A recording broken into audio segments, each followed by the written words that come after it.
नमस्कार दोस्तों, आज के इस वीडियो में हम बताएंगे अपनी जर्नी अनअकैडमी के साथ। हमारी जर्नी जो है वो कैसे शुरू हुआ है। तो सबसे पहले अगर हम अपने अनअकैडमी के साथ की जर्नी की शुरुआत की बात करें तो हमने जब 2020 में लॉकडाउन लगा था उस समय यूजीसी नेट के बारे में सोचा कि हमें यूजीसी नेट की तैयारी करनी है। तो उस दौरान मैं यूट्यूब पर अलग अलग जो भी जेआरएफ क्वालिफाइड लोग थे उनका इंटरव्यू सुन रहा था। तो अनअकैडमी पे जो इंटरेक्शन टॉपर्स के साथ वो लोग करते हैं, CTWT जो उनका चैनल है, उस पे जो टॉपर्स के साथ जो इंटरेक्शन करते हैं, जिस पर डिटेल में विस्तार से बातचीत करते हैं कि कैसे उन लोगों ने तैयारी की, क्या रणनीति रही। तो उसी दौरान में हमने आपको अनअकैडमी के चैनल पे विशाल वर्मा सर का वीडियो सुना था पहली बार। और पहली बार वीडियो सुनने के बाद चाहे उनका वो अंदाज हो बोलने का कि है प्रगति की साधना तो साध दो, जिसमें मूल रूप से विशाल वर्मा सर ये बताने का प्रयास कर रहे थे कि अगर आप में इच्छा शक्ति है, अगर आप में चाहत है, अगर आप में जुनून है तो आपको कोई रोक नहीं सकता है। आप जो है शुरुआत करें, आप अपनी जर्नी की शुरुआत करें। उसी दौरान चाहे 3D लर्निंग अप्रोच हो या SSS जो टेक्निक हो सर का बताने का, जो अलग अलग कंसेप्ट्स जिस तरीके से उन्होंने बताया अपने जर्नी के बारे में, और जिस तरीके से उन्होंने बताया कि कैसे पढ़ना है और कितना आसान है, उन्होंने ये भी बताया। हालांकि इससे पहले तक हमने कई लोगों से सुना था कि जेआरएफ काफ़ी मुश्किल होता है, नेट काफ़ी मुश्किल होता है। तो मैं प्रभावित हुआ और फिर उसके बाद अनअकैडमी ऐप को हमने इंस्टॉल किया था। और पहले शुरुआती दौर में अगर मैं बोलूँ तो काफ़ी सारे अनअकैडमी में फ्री लेसन्स वीडियोज़ जो है वो मैं देखता था, और उसमें भी खास करके उसमें 90% जो वीडियोज़ थे वो विशाल वर्मा सर का ही मैं देखा करता था। तो उसके बाद अगर ऑफिशियली प्लस कोर्स पे मैं स्विच किया दिसंबर 2020 में, और दिसंबर 2020 में भी जब स्विच किया था तो विशाल वर्मा के सर के जो क्लासेस थे उसे ही हमने ज्वाइन किया, चाहे उनका पेपर 1 का कोर्स हो या मैनेजमेंट का फुल लेंथ कोर्स जो हो उसमें ज्वाइन किया था। अब अगर मैं बार बार इस वीडियो में विशाल वर्मा सर का नाम ले रहा हूं तो आप लोग को ये अपने अंदाज में मैं बता दूं कि विशाल वर्मा कौन है। अक्सर लोग, मैं अपने कुछ दोस्तों से भी जब चर्चा करता हूं कि किसी कंसेप्ट पे या किसी विषय पे चर्चा करता हूं तो पूछते हैं अरे है कौन, किसकी बात कर रहा है तो मैं उनके बारे में थोड़ा कुछ पंक्ति के माध्यम से आपको बता दूं कि विशाल वर्मा है कौन। विशाल वर्मा है कौन, एक कहना तो मतलब कोई मतलब कम शब्द में व्याख्या करना मेरे लिए भी थोड़ा अनुचित होगा, लेकिन फिर भी हमने कोशिश किया है। तो हमने लिखा है, एक स्तंभ है उम्मीदों का, एक स्तंभ है उम्मीदों का, एक भावना है शिक्षित समाज का, एक एहसास है इंसानियत का, विशाल सोच है, विशाल सोच है, जज्बात है राष्ट्रवाद का। और बताऊं क्या, इतना बहुत कुछ है। और ये बात मैं क्यों बोल रहा हूँ, ये बात मैं तब बोल रहा हूँ जब मैं लगातार करीब 7 से 8 महीने से उन्हें फॉलो कर रहा हूँ। तो जब उनकी क्लासेस चलती है तो बीच में उनका जो अंदाज है कि कभी अंदाज जो है बोलने का, और मैं अक्सर कहता हूँ कि कंटेंट तो कई जगह मिल जाएंगे। अगर मैं नेट जेआरएफ की भी बात करूँ तो कंटेंट आपको यूट्यूब पर भी बहुत सारे कंटेंट मिल जाएंगे, टेलीग्राम पे भी अलग अलग चैनल्स हैं, आपको बुक्स काफ़ी सारे मार्केट में अवेलेबल हैं। लेकिन मेरा मानना है कि आप किसी भी कॉम्पिटिटिव एग्जाम की तैयारी कर रहे हो, खास करके जब आप एकेडमिक्स में जाने के लिए, जिसका मूल आधार ही वही है कि आपको लगातार पढ़ना है, रिसर्च करना है, नई चीज़ों को खोजना है, या जो वर्तमान समस्या है उसके बारे में कैसे आप क्रिएटिव तरीके से अपने चीज़ों को रख सकते हैं, क्या क्रिएटिव सॉल्यूशन आप दे सकते हैं। आपका काम ही वही है, आपका पर्पस ही वही है। तो उस समय ज़्यादा इंपॉर्टेंट ये हो जाता है कि आपके अंदर की क्रिएटिविटी को कोई निखार सके, आपके अंदर की जो पोटेंशियल है उसे आपको बता सके कि आपके अंदर इतनी पोटेंशियल है, आपकी क्षमता ये है, आपकी कैपेबिलिटी ये है। तो ये काम करने का काम विशाल वर्मा करते हैं। विशाल वर्मा आपको ये बताने का काम जरूर करते हैं कि आपकी पोटेंशियल क्या है, आपकी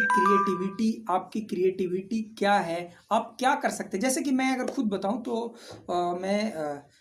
बीटेक कंप्यूटर साइंस से किया है, हमने एमबीए किया है। उसके बाद लॉकडाउन के दौरान ही मैंने नेट के बारे में सोचा। अदरवाइज एक प्रोफेशनल फील्ड में जो है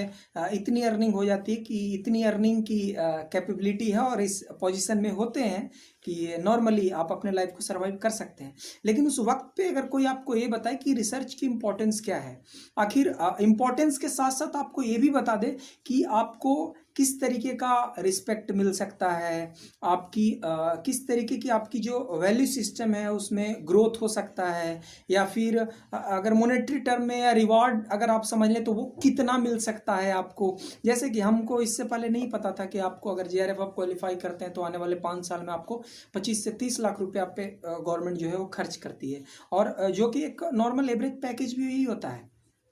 आपकी एवरेज पैकेज भी अगर ऑन एन एवरेज बात करें तो एवरेज पैकेज 5 लाख 6 लाख शुरुआती के जर्नी में आपकी वही होती है। आप प्रोफेशनल फील्ड्स में जाओगे, आप काम करोगे तो उसमें क्या है, उसमें उस काम को आप कर रहे हो जिसमें आपकी उतनी इच्छा भी नहीं है। हमारी एटलीस्ट तो इच्छा उतनी नहीं थी। तो उस समय कोई अगर आपको ये बताए कि आपकी रिसर्च में रुझान है, आप कुछ नई चीज़ें लिखना चाहते हो, कुछ नया करना चाहते हो, कुछ जो एग्जिस्टिंग इकोसिस्टम है कुछ में उसमें वैल्यू एडिशन करना चाहते हो, तो उसमें भी आपको इस तरीके का स्कोप है, तो वो बताने का काम विशाल वर्मा करते हैं। अब जैसे कि इसी को अगर मैं बताऊं तो इस थ्योरी को उन्होंने समझाया था, जो मास्लो का जो अब्राहम मास्लो का जो नीड थ्योरी है, हायरार्की ऑफ नीड्स जो है, उसके थ्रू उन्होंने विस्तार से बताया था। आपको यूजीसी नेट का ही एग्जाम्पल लिया, फिर उस पर ही बताया कि किस तरीके की आपकी साइकोलॉजिकल नीड होती है, चाहे वो सोशल नीड हो, एस्टीम नीड हो, या एक्चुअलाइजेशन की जो नीड हो। तो ये जो पूरी हायरार्की है जो कि आपके रोटी कपड़ा और मकान से शुरू होती है, और उसके बाद आपको इस चीज़ पे जाती है कि एक सोसाइटी में आप रहते हैं, वहाँ फ्रेंड्स भी होते हैं, आपके रिलेटिव्स भी होते हैं। उसके बाद में आपकी अपनी क्रिएटिविटी होती है, आप सोशल रिस्पेक्ट के लिए भी जीना चाहते हैं। तो इस चीज़ को कोरिलेट करके बताता हूँ। और ठीक इसके पैरेलली आप अगर कलेक्टिव बार्गेनिंग को पढ़ते हो, अगर आप ऑर्गेनाइजेशनल बिहेवियर में आ जाएं तो वो आपको अपने अनुभवों को भी बताते हैं। जैसे कि उनका जो अनुभव रहा है इंडस्ट्रियल फील्ड में काम करने का, एनजीओ में काम करने का, अपने स्टूडेंट लाइफ का, टीचिंग प्रोफेशन का, तो उसके थ्रू ऑर्गेनाइजेशनल बिहेवियर को बताने का काम करते हैं। जब अगर आप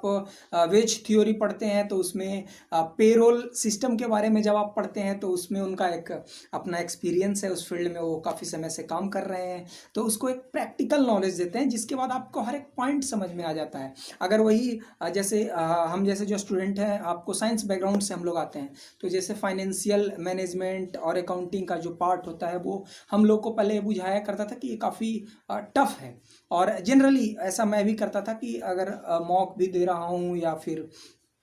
आपको कोई और भी क्वेश्चन पेपर को अटेम्प्ट कर रहा हूँ तो उस सेगमेंट को मैं कोशिश करता था कि मतलब लास्ट में अटेम्प्ट करूँगा, क्योंकि ऐसा मुझे एक लगता था कि एक अंदर से अगर मैं बोलूँ तो उतना विश्वास नहीं होता था कि इसमें हम ज़्यादा क्वेश्चन सही कर पाएंगे। लेकिन विशाल वर्मा सर का वो अंदाज कि प्रैक्टिकली चाहे बैलेंस शीट बनाना हो तो एक एक पॉइंट को लेकर के वो बना रहे हैं कि बैलेंस शीट में देखिए इतने रो होंगे, इतने कॉलम होंगे, इस कॉलम में आप इस चीज़ को डालेंगे, इस कॉलम में इस रो में इस चीज़ को आप लिखेंगे, और वो भी आपसे पूछते हैं। जो उनका तरीका है, जो सबसे बेहतर तरीका लगता है, मैंने कई सारे एजुकेटर का देखा, किसी पे कोई टिप्पणी करना उचित नहीं है, लेकिन हमें तरीका पसंद आया वो विशाल वर्मा सर का पसंद आया। वो इसलिए भी पसंद आया कि डेली क्लास में होमवर्क देने का उनका जो शैली हो कि वो डेली होमवर्क दिया करते हैं, और होमवर्क भी इंटरैक्टिव होता है। होमवर्क इंटरैक्टिव इस सेंस में होता है कि वो होमवर्क देने के बाद जैसे कि आप मान लें कि आज अगर मैं इस वीडियो को 16 जून को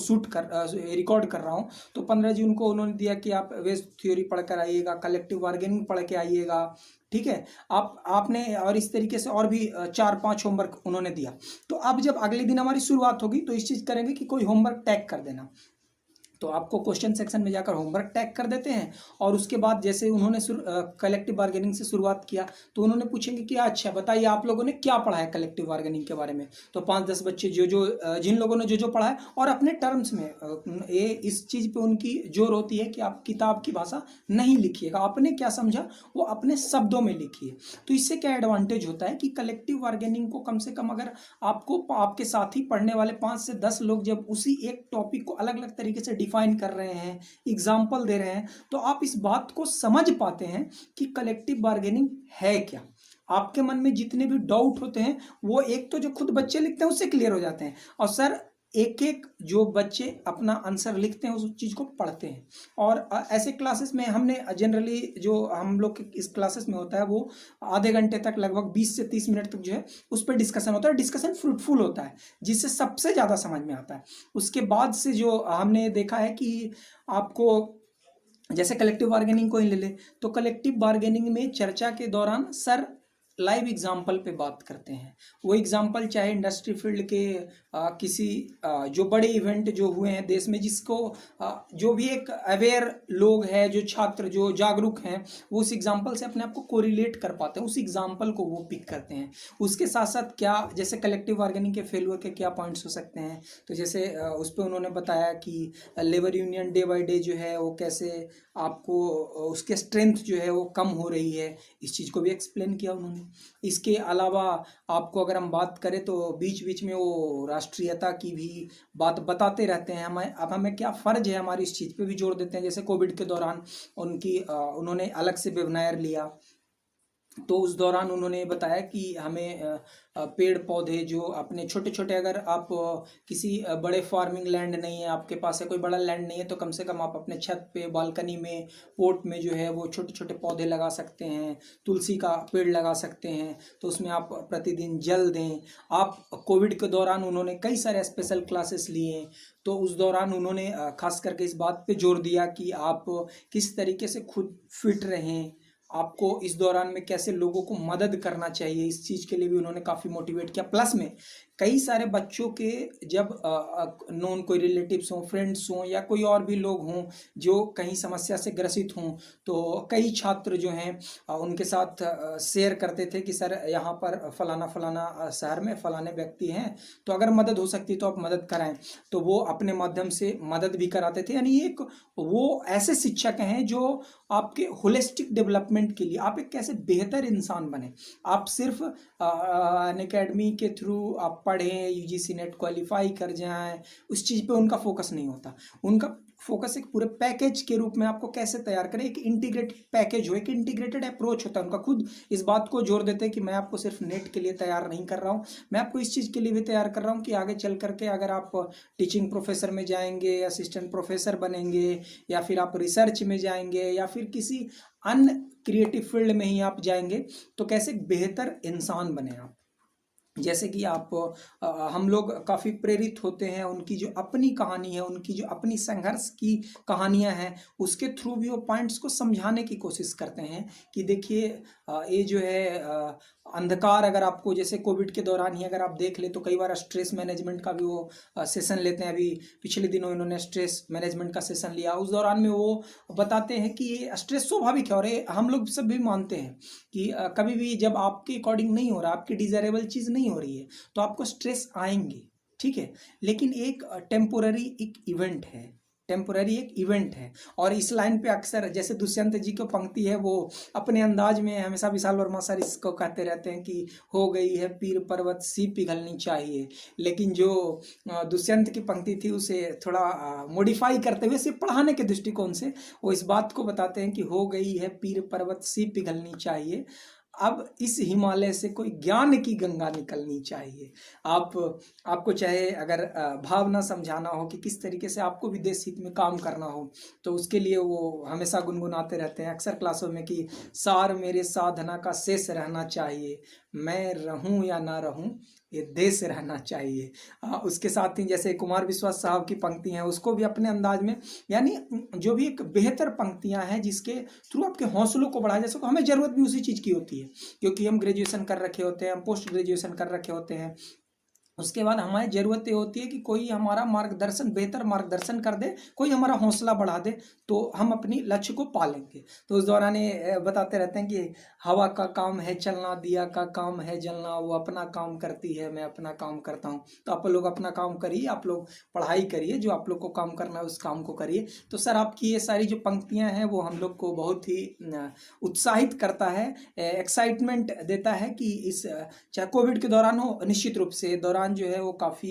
एक तरीके से चुनौतीपूर्ण रहा और कई बार स्ट्रेस भी आता है सर। लेकिन आपके जब क्लास में हम लोग होते हैं और बीच बीच में आप जिस तरीके से हौसला बढ़ाते हैं और जिस तरीके से एक एक कंसेप्ट को आप आराम से थॉरली समझाते हैं, और एक सबसे जो बेहतर चीज़ लगता है वो ये लगता है सर कि आप जिस तरीके से इंटरेक्टिव क्लास को बनाते हैं कि आप हमारे पॉइंट्स को लेते हैं, आप हमारे पॉइंट्स को लेते हैं और आप हमारे पॉइंट्स को कई बार समझते हैं पहले, कई बार। और एक चीज़ मैं बता दूं, ये हमने ग्रेजुएशन पोस्ट ग्रेजुएशन इस दौरान काफ़ी सारे प्रोफेसर से पढ़ा, काफ़ी सारे टीचर्स को मैं भी जानता हूं। तो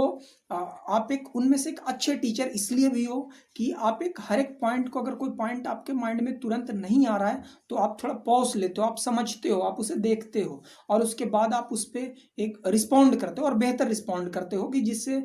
हमें हमारी भी जो कन्फ्यूज़न होती है, डाउट होती है, वो ख़त्म हो जाती है। तो मैं कुल मिलाकर ये कहना चाहूँगा कि